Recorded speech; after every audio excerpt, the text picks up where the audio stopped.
Okay, this is the Math Models Unit 6.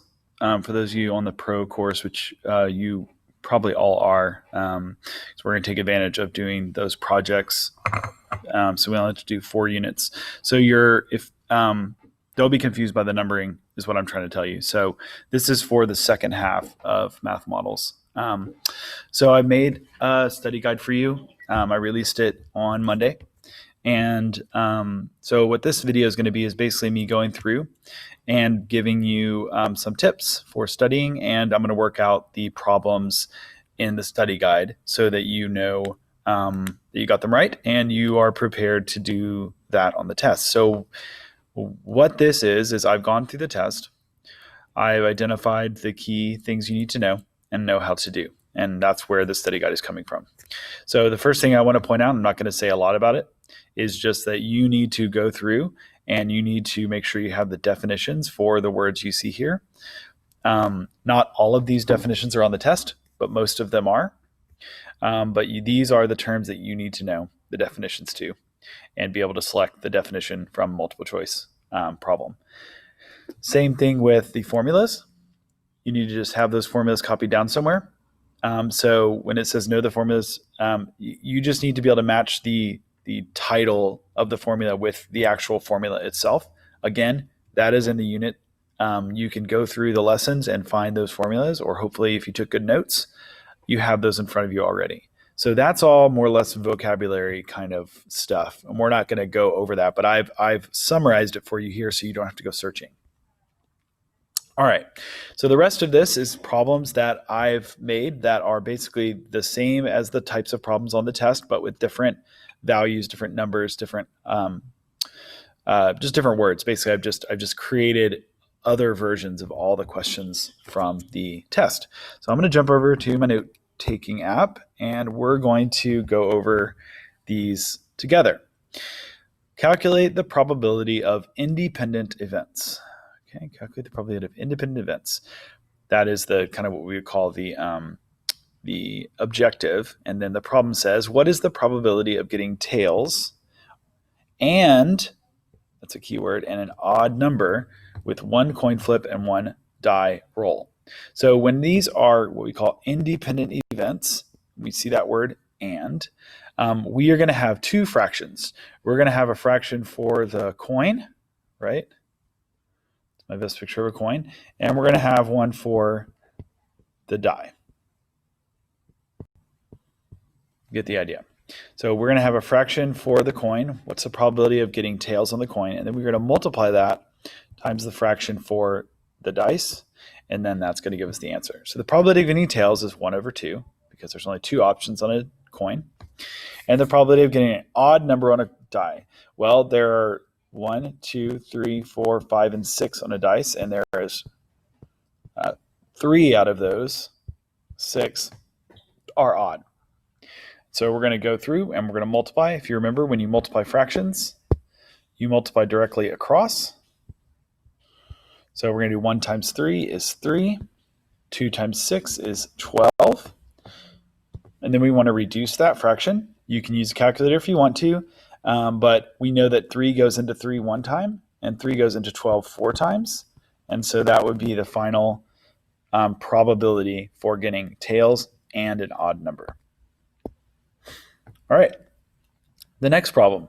You have 2 choices of bread, sourdough or rye, 4 choices of cheese, Swiss, cheddar, American, and Colby Jack, 3 choices of meat, ham, roast beef, or bologna. If you choose each item randomly, what's the probability that you will make a sandwich with rye bread, American cheese, and roast beef? Okay, so we have bread, cheese, and meat. And these need to all happen at the same time. So we're multiplying the fractions for each of those things because these are, again, independent events. So bread, we have 2 choices, and we want rye. So we have 1 out of 2 chance to get that. We have 4 types of cheese, and we want to get just American cheese. That's 1 chance out of 4. And there are 3 types of meat, and we have 1 chance of getting roast beef out of those 3. So we multiply, and again, when we multiply fractions, we multiply across the top and across the bottom. So 1 times 1 times 1 is 1. 2 times 4 times 3, 2 times 4 is 8. 8 times 3 is 24. And so that would be the probability of getting rye bread, American cheese, and roast beef if you chose randomly. So again, with independent events, you need to have a fraction for each event and multiply those fractions together and then simplify like we did there if necessary. All right, let's jump on to the next problem. Determine the empirical probability. This is one of the vocabulary words. So empirical probability, what does that mean? Empirical probability is like the probability that actually happened. So we know that theoretically, and this is what's called theoretical probability says that we would get 2,500 heads and 2,500 tails if we were flipping a coin 5,000 times, because theoretically, every other one would be heads and tails all the way, so that we had the same exact number. But we know that sometimes when we do these kinds of things in real life, it doesn't always work out evenly, so there could be differences. And that's what empirical means. Empirical means like when you actually do it, when you actually observe it. So in this case, it's very simple. The empirical probability is of getting heads is literally the exact number we got of heads over the exact number of tries. And then we need to reduce that if possible. So we're going to go and jump over here. We're going to go to our calculator. And we have, those are both divisible by 5. I get 503. Let's hop over here. So that's 503. And 5,000 divided by 5 is 1,000. And so this would be the reduced fraction. Now on the test, not sure if they asked for this or this, but just for the sake of argument as well, the answer to that in a fraction or in a decimal form is the following. Oops, go back. There we go. 503 divided by 1,000.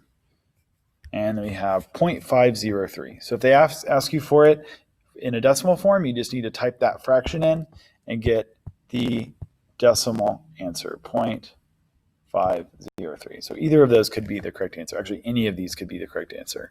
But the important thing here is that empirical probability is the actual number of times divided by the actual number of times you tried. All right, binomial probability is the next problem here.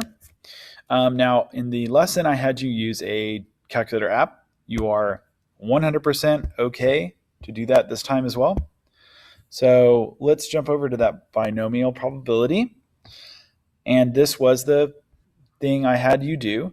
The key information here is these 3 items, or these 4 items, the number of times that you want the thing to happen is n, okay? K is the number of successful things. So this is the total number of things. This is how many times we want the thing to happen. And this is the probability that that thing will happen. Go back and watch the video on binomial probability if you need a refresher on what those terms mean. But the things you need to identify here is going to be the n, the k, and the p. So our n, there are 10 true false questions. That's the n. How many do I want to get correct? 8. That's the number of successes. And it's choosing at random. So in a true false test, you have 2 options. So the probability of getting a success is 1 over 2, or also known as 0.5. So our numbers are 10, 8, and 0.5. So we hop over here. We go 10, 8, 0.5, and calculate. We go down here, and if you remember, they want us to get exactly, what's the probability exactly 8 answers correct? So we go here and we look, and it says here, P is exactly 8 out of 10. That's what we want. The probability of that, 0.0439, or 4.39%. Remember, that's in a decimal form, so you need to convert it. So 4.39%, also known as 0.0439 in decimal form. So those would be your answers for those, depending on how they want it. I think they're going to ask for it in decimal form, so you should just be able to jump and see 0.0439 as your answer. All right. That's how you can do all the binomial probability questions. So be aware of that. All right, let's jump on to our next one. Next group of problems, factorials. We should have gone over this in our video lesson, but I'll show you where this is on Desmo. So this is going to be these factorials where you have the little exclamation point thingy. So let's jump over here. 8 minus 6. Let's clear this out. Now, where on this is Desmos? It is under the function menu. So you see, usually you show up when you get to the scientific calculator, you have this on main. If you go to function, you're going to see the exclamation point right here. So we're going to do, in parentheses, 8 minus 6 factorial, and we get 2. So that's 8 minus 6 factorial is 2. Again, that's just coming straight from the calculator, and that's how you want to do these. 7 minus 4 factorial. Let's go in here. Oops. Let's do parentheses. 7 minus 4 factorial. 6. That's all you have to do on these. Then you have the combination expression, 6C4. This is also on your calculator. It's also here under the function menu in CR. So you type the number first, 6 in CR, 4. Oh, that was a mistake. And that's because I did it wrong. So we need to do NCR 6, 4, like that. That's my fault on that one. There we go, equals 15. So again, instead of doing it on some of the handheld calculators, you have to type the number first, 6, and then the symbol. You just do NCR button down here, and then do 6, 4, close your parentheses, and there's your answer, 15. So again, in the calculator, you type NCR 6, 4, and it equals 15. All right, almost there. Okay, had a little issue with this problem, but I fixed it. So I'm going to back up. The PX values were incorrect earlier, so I fixed that on the review. They should all be 1/4. So we have 5, 6, 7, 8, and 1/4 as our answer there. So let's go back and let's try this again. Instead of 0.5, we're going to do 0.25, which is the same as 1/4. You can also type 1/4 in like this, 1/4, 1/4. It'll work the same either way. So we're going to do mean again. So again, all I did 5, 6, 7, 8 for my x's. PX's were 1/4 or 0.25. And then I'm going to calculate. There we go. So it says the mean is 13/2, also known as 6.5. So we would put that as our mean. Oops. Need to get here where I can actually type or write. All right, so I get 6.5 or 13/2. Variance and standard deviation.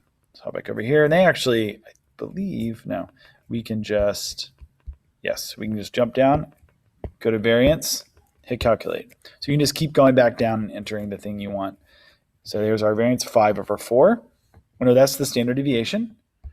I'm not sure why they gave us the, there it is. This is the variance. They don't do a good job of explaining this, but the standard deviation they give us right here is 5/4. Let's go over here, standard deviation, 5/4. And if you remember the variance, okay, and the way they're getting that here is, let's just jump back down here.